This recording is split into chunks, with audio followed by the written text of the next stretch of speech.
เงินคือว่าที่อยากได้หลังหลังขอลองแต่งงานการหอมแก้มไฟบ่สำคัญการหอมแก้มไฟบ่สำคัญหอมแล้วไปงานเห็นให้มีใส่เฮ็ดให้มี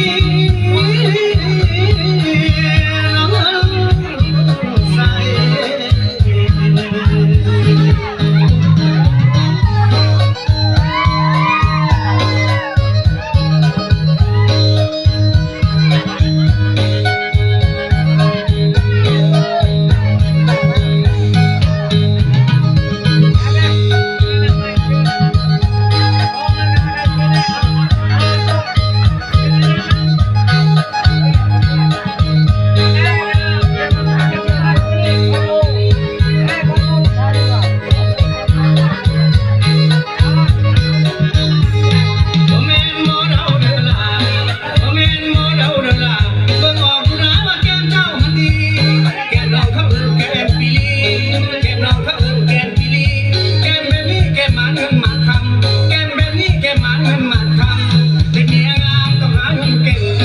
เมียงามต้องหาเงินเก็บแก้มจะเป็นเชื้อเอา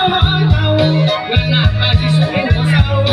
เงินหนักไปสิสู้หัวเศร้าที่เห็นแก้มเจ้าอ้ายสิสู้หัวถอยใจลอยใส่สองพวงแก้มใจลอยใส่สองพวงแก้มได้แต่แนวนั้นมันละยายเห็นผัวบ่อยผัวนอกใจเห็นผัวบ่อยผัวนอกใจจนแก้มมันซ้อยให้ผัวไปหาเงินเขาจะเงินแก้มหาเงินคือว่าเขาจะเงินแก้มหาเงินคือว่าที่อยากได้ลองแต่งงานการหอมแก้มไฟบ่